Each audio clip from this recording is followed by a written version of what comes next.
ආයිබෝවන් ආදරණීය දුවේ පුතේ මගේ පුතාලට හැම වෙලාවෙම මම ඔරිගමි කලාව රස විඳින හැටි විතරක් නෙමෙයි ඒ ඔරිගමි අපේ දිනදා ජීවිතයේදී අපි ඒක පාවිච්චි කරලා අපේ ජීවිතයට උදව්වක් පහසුවක් කරගන්නේ කොහොමද කියලා හැම වෙලාවෙම කියලා දෙන්න උත්සාහ කරනවා.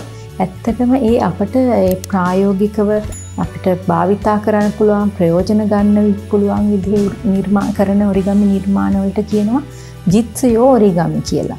අන්න ඒ වගේ ඔරිගමි වලත් තියෙනවා එක එක වර්ග. සමහර ඒවා තියෙනවා රස විඳින්න විතරක් කරන ඒවා. සමහර ඒවා තියෙනවා සාම්ප්‍රදායික ජපානයේ ඉස්සරම කාලේ හොයාගෙන හදපු නිර්මාණ සෙල්ලම් කරන විනෝද වෙන්න හදපු ඒවා. ඒවට කියනවා දෙන්තෝතේ කියන ඔරිගමි කියලා සාම්ප්‍රදායික ඒවට. ඒ වගේ මේකට මේ අපිට මොනවා හරි දෙයක් අපි පාවිච්චි කරලා ඔරිගමි වලින් හදන දෙයක් අපි එදිනදා ජීවිතේ පහසුවට පාවිච්චියට ගන්නවා නම් ඒ වගේ ඒවට කියනවා අපි ජිත්සුයෝ ඔරිගමි කියලා. කියන්නේ ප්‍රැක්ටිකල් ඔරිගමි කියලා. ඉතින් අදත් මම එහෙම හදන්න යන්නේ මම ඉගෙන ගත්ත අපි කියමු ඒක ඇත්තටම මේක බෝට්ටුවක් වගේ පේනවා වෙන්න පුළුවන්. හැබැයි මේකෙන් ඊට වැඩිය ලොකු ප්‍රයෝජනයක් ගන්නවා. ඒ කියන්නේ මේක බලන්න අපි පොඩි දීසියක් තසිමක් වගේ ප්ලේට් එකක් වගේනේ තියෙන්නේ. ඉතින් මේකට පොඩි බෝල් එකක් වගේ කියන්නත් පුළුවන්. මේකට අපට ඕන නම් කෑම මොනවා හරි අපි කියමු ටොෆි කියලා. එහෙම නැත්නම් අපි බිත්තරයක් කියලා කියමු. අන්න ඒ වගේ ඕනේ දෙයක් දාලා මේකේ තියලා මෙහෙම තියන්න පුළුවන්. එහෙම නැත්නම් සමහර වෙලාවට අම්මා පුතාලට එක එක දේවල් බෙදලා රස කෑම හදලා දෙනවනේ. අම්මා තෙල් බේරෙන්නත් තියලා තියනවනේ ඒවා. සමහර විට අර කිචන් ටවල් එක හරි මොකක් හරි කඩදාසි දෙයක තෙල් උරා ගන්න කඩදාසියක තියලා තියනවනේ. ඉතින් සමහර වෙලාවට ඒකේ තිබ්බම පොඩ්ඩක් හෙල්ලුනොත් වැටෙන්න පුළුවන්. ඉතින් අද ඉගෙන ගත්තම මේක දුවලා පුතාලට පුළුවන් ඒ කිචන් ටවල් එකක් අරගෙන මේ වගේ එකක් හදලා දෙන්න. එතකොට වැටෙන්නේ නැතුව පහසුවෙන් රස කෑමක් හදා ගන්නත් අම්මට උදව් කරන්න පුළුවන්. අපි එහෙනම් හදලා බලමු.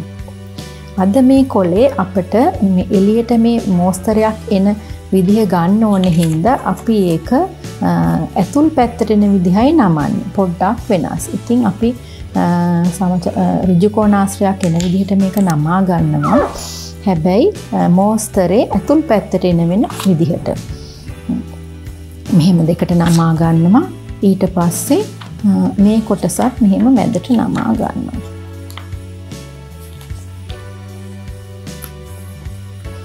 පස්සේ අනිත් කොටසත් මෙහෙම නමා ගන්නවා.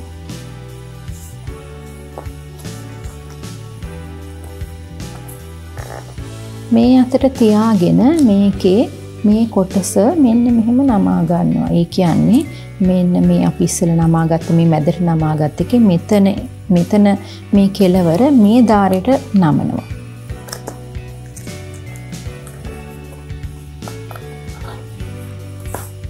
අනිත් පැත්තත් ඒ වගේ මේ ධාරයට නමනවා. ඊට පස්සේ මේ පැත්ත හරවලා මේ ධාරෙත් මෙහෙම නමනවා.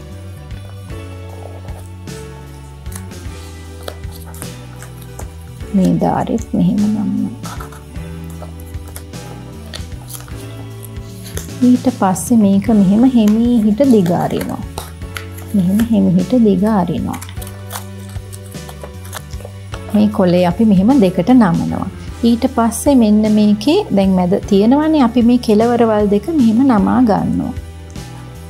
කෙලවරවල් දෙකම මේ මැද රේඛාව ළඟට මෙහෙම නමා ගන්නවා. ඊට පස්සේ මේක දිග ඇරලා අපි මේක විතරක් මේ පැත්තට නමනවා. ඒකේ පිටට තියෙන කොලේ අනිත් පැත්තට නමා ගන්නවා. පිටට තියෙන කොලේ අනිත් පැත්තට නමා ගන්නවා. මේ වගේ හැඩයක් තමයි දැන් ඉන්නේ. ඊට පස්සේ මේක ආපහු මෙතනට නමන්න. පස්සේ අනිත් පැත්තත් මෙහෙම නමා ගන්න. ඊට පස්සේ මේක හිමිහිට දිගාරින්න. බෝට්ටුවක් වගේ තමයි පේන්නේ නේද? දැන් මේකේ මෙන්න මේ කොටස මේ ඉර මෙන්න මේ යට තියෙන ඉර ළඟටම මෙන්න මෙහෙම හිමිහිට නමන්න. හිමිහිට නමන්න. ඊට පස්සේ අනිත් පැත්තත් මෙන්න මේ මැද තියෙන ධාරේ මේ කෙලින්ම මැදට නමන්න. දැන් මෙහෙම තියාගත්තාම මේ ඇරෙන කෑලි දෙක අපිට මෙහෙම සමාන්තරව තියාගන්න. ඊට පස්සේ මේ මෙතන එන කෙලවර අපි පොඩ්ඩක් මෙන්න මෙහෙම නමා ගන්නවා කෙලින් ඉරක් එන විදිහට පොඩි ත්‍රිකෝණයක් නමා ගන්නවා. මේ පැත්තත් එහෙමයි කෙලින් ඉරක් එන විදිහට පොඩි ත්‍රිකෝණයක් නමා ගන්නවා. ඊට පස්සේ අපි හිමිහිට මේක ඒක දිගාරින් නැතුව ඒ නැමුම් පාර උඩට තියෙන විදිහටම මේක මෙහෙම දිගාරිනවා. දිගාරිනකොට මෙන්න මෙතන කෙලවරයි අතරින් පොඩි ඉරක් වගේ හැදෙනවා. පොඩි නැමුම් පාරක් එනවා. මෙතනත් එහෙමයි මේ ළඟින් මෙහෙම පොඩි නැමුම් පාරක් එනවා. එතකොට මෙන්න අපේ දීසිය හදාගන්න පුළුවන් මේ විදිහට. ඇත්තටම පුතාලා හිතනවා හරි මේක බෝට්ටුවක් වගේ තමයි. ඉතින් පොඩ්ඩක් වැස්ස දවසක එළියට ගිහිල්ලා වතුර ගලා යන තැනකට ගිහිල්ලා මේක දාලා බලන්න. මං හිතනවා ලස්සනට පාවෙලා යයි කියලා. හැබැයි මේ දවස්වල තින්වල ලෙඩ වෙන්න නම් එපා පරිස්සම් වෙන්න. ඉතින් මේ වගේ නිර්මාණ රස විඳින හැටිත් අපි දැනගන්න ඕනේනේ. ප්‍රයෝජන ගන්නත් ඕනේ. ඉතින් පුතාලා දුවලා දැන් මේවා දන්න හින්දා හැම තිස්සෙම පුළුවන් ගෙදරදී අම්මලා තාත්තලාට ගොඩක් උදව් වෙන්න දුවලා පුතාලාගේ වැඩ පහසුවෙන් කරගන්න. ඉතින් තව නිර්මාණ මේ වගේම අපිත් එක්ක කරමු. DP Kids එක එකටම රැඳිලා ඉන්න. අපිට subscribe කරන්න, like කරන්න, comment කරන්න. අපි තව දුර ගමනක් යමු ලස්සන නිර්මාණ කර. ආයිබෝවන්.